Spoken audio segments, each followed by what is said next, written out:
Hi guys, it's Chris. We're back with Lone Star Grills, and today we're going to continue our cooking series on the Patron grill and smoker. Today's cook, we're going to do a brisket. We're going to do low and slow. This is a Snake River Farms Wagyu brisket. Beautiful brisket here. We are going to do low and slow that you guys have been asking for. We're going to incorporate the charcoal basket, the fan controller, the water pan, and one more surprise I've got for you here in just a second.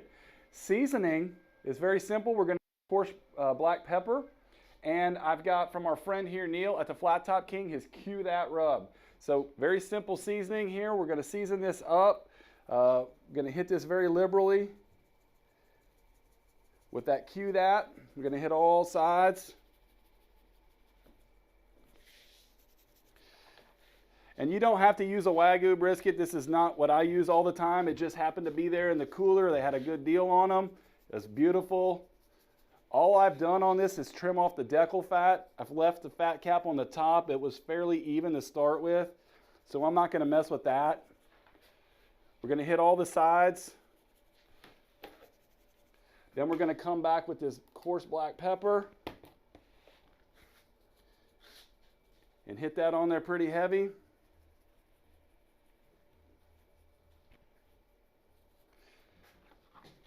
Get these sides.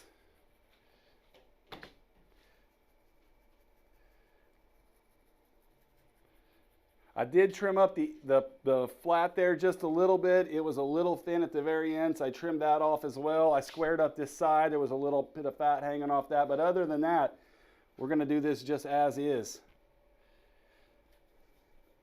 All right, now for the surprise. So what is the argument? It's always fat side up, fat side down. Which is better? What are you going to do this time? What do you do that time? Render the fat through the meat. That doesn't work. We're going to wrap it, this, that, and the other. So what we're going to do today is we're going to do both. So that fifth element of this cooker that we're going to bring into this cook is the rotisserie. So we're going to put this on the spit rod. We're going to put it on the rotisserie, and this is going to be fat side up and fat side down all at the same time for the entire duration of this cook. This is going to be a low and slow cook, so this is a 13-pounder. I like to run these roughly 1 hour per pound at 225 degrees, is which we're going to run our cooker today. So this is going to be a long, low, and slow cook on the rotisserie. So we're going to go ahead and get this on the spit. Run right through the center here.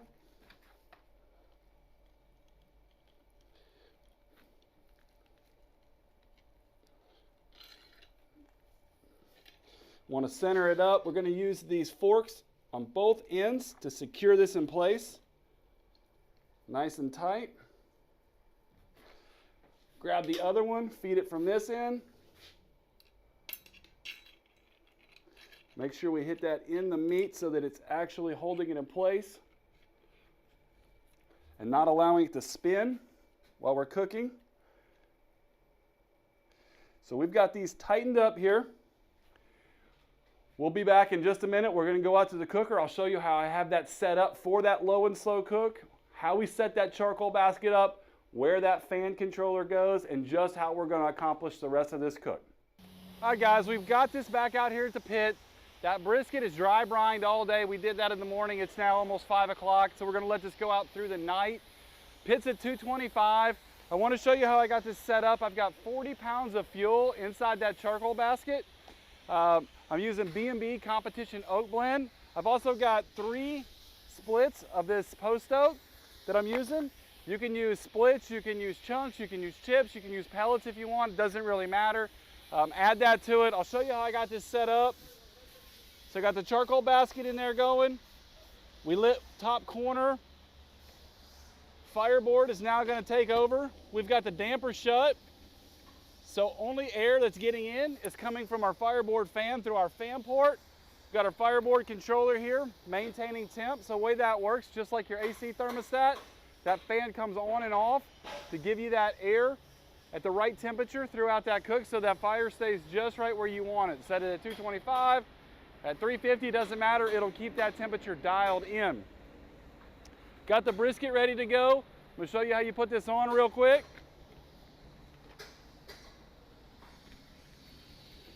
So we're going to simply grab this, left side through first, right side up into the motor mount, I've got my pit probe here, water pan down below. And then on our right-hand side, we've got our collar with our set screw here.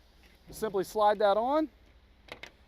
Make sure that that groove in the collar fits in the groove into the smoker. We'll tighten that down.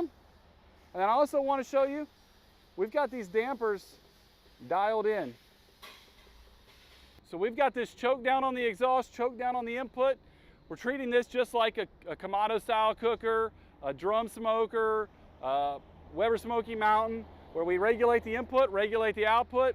We've got 40 pounds of fuel here. That fuel is going to burn low and slow, gradually. Fan's going to control the input. If you don't have a fan, no big deal. Just control your damper. You just dial that in. And with that 40 pounds of fuel, this is going to run 18 to 20 hours, 225. That is in average temperatures. If it's warmer out, summertime, you'll get longer. If it's really, really frigid cold, sub-zero, then you'll get less burn time. So we're going to let this run overnight. This is going to run 12 to 15 hours. We'll kind of check on it. We'll come back in the morning. We'll pull it off, show you what it looks like. All right, guys, it's the next morning. This is ready to pull off. It's been raining all night. We're at 18.5 hours of burn so far. And really, not only do I want to highlight the brisket in a low and slow cook or highlight the rotisserie, but I also want to highlight how well sealed this cooker is. It's able to do those long cooks like that. Like 95% of the other cookers out there that are hot box style cookers, they're not sealed well enough to do this. I mean, and why would they be? It's a hot box, it's a direct grill. But this is so much more. Yes, this is a hot box. Yes, this is a direct grill. Yes, you can do pizza in here. But we can also do a 20-hour cook. We can do a 15-hour cook, a 10-hour cook, unattended all night. Rain pouring down on the cooker. This has been out in the weather all night long. It's been 40 degrees tonight, or last night, I'm sorry. And we still actually have fuel left. We could probably go, you know, another 3, 4, 5 hours with what's left in here. Continue to cook if we needed to. So without further ado, let's check this out. Bark. Look at that. I can't wait to slice into this and see what this does. We'll go ahead and get this pulled off of here.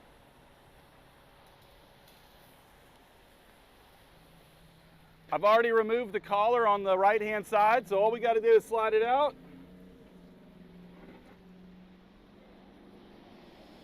Look at this.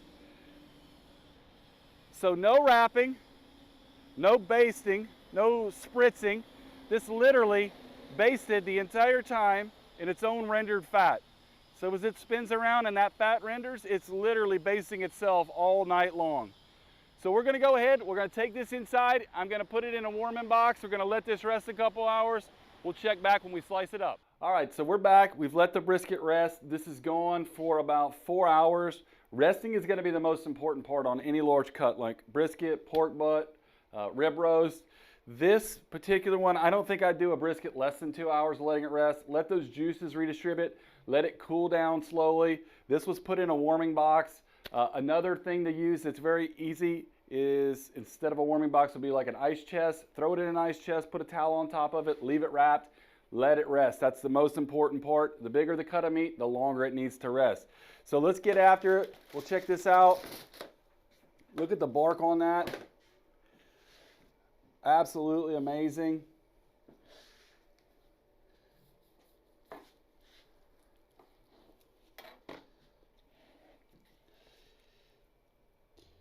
"15 hours on the El Patron, low and slow, 225, Wagyu brisket."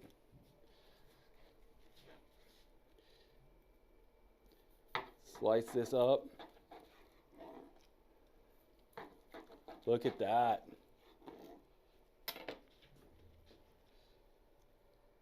Perfectly rendered fat.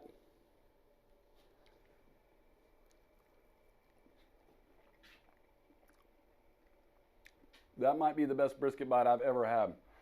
This is my new go-to brisket cook. El Patron rotisserie low and slow 225. For more information on the El Patron, check us out at LoneStarGrills.com. Don't forget to like and subscribe our channel for more videos on the El Patron and all of the other products that we make and manufacture here.